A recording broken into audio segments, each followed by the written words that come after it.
Philip of Knitting Charts. This video is the first one in a series about working with the basics of the app. So let's start by taking a look at the main screen. The app is file-based, so that means everything you create will be saved as a file on your device or in iCloud, for instance. Let's take a look at the options at the top right. The first one is to create a new project. This is to create a new folder. This is for changing the way the main screen looks, so you can also show it as a list, for instance, or change the sort order. Next to it are the main app settings. You use this for instance for the feedback form or a quick link to this YouTube channel, stuff like that. Let's start by creating a new project. Here you have four options. The first one is to draw a square chart. This can be a crochet chart or a knitting chart, and you also use this if you want to convert an image to a color chart. Next one is to use full screen row counters. This is for importing a PDF or a photo, or you can also import a Ravelry file, for instance. The last one is to draw a freeform chart and use this if you want to create a granny square. This video is about drawing square charts, so let's select that one.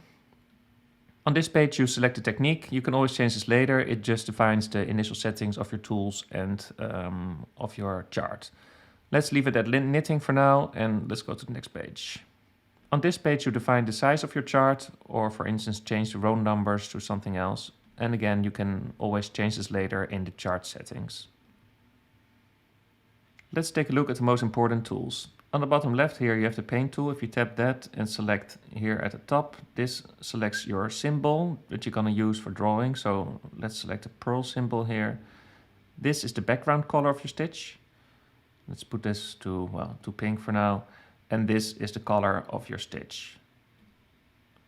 So if you're ready to start drawing, you can drag around the canvas and then your stitches will appear.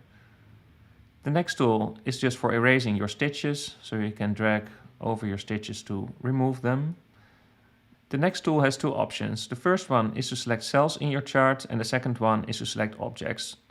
Objects could be, for instance, text you placed or lines that you placed in your chart to mark a repeating section. Let's start by selecting the cell selection tool at the top. If you tap and hold and then drag around your canvas, you get some more options. So for instance, now we can fill it with the current stitch, like this, or you can choose to copy the selection and then paste it in another location. You can also flip your stitches, you can crop to the selection box, or you can add it to the designs library, which I will get back to later. This tool is for placing objects into your chart. For instance, you can place images. You would use this if you want to convert an image to a color chart. This is for placing text. For instance, if you want to mark a repeating section with text. So let's place some text here. Again, you get some extra options above it. So let's select this to edit the text. Repeat 3 times.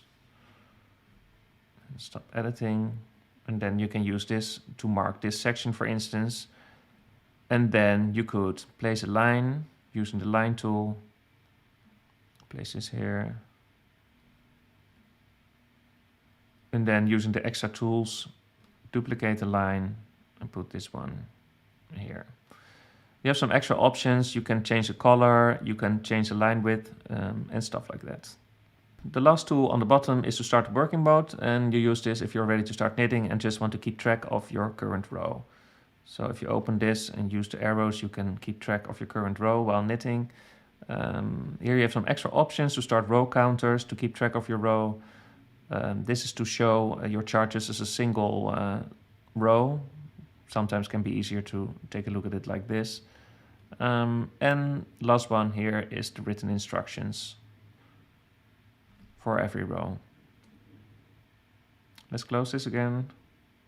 On the top left, these are the chart settings. Here you can change the settings you selected earlier while creating a new project. So for instance, the row numbers, the chart size. You can change the settings for the generated PDF from your chart if you want to use that.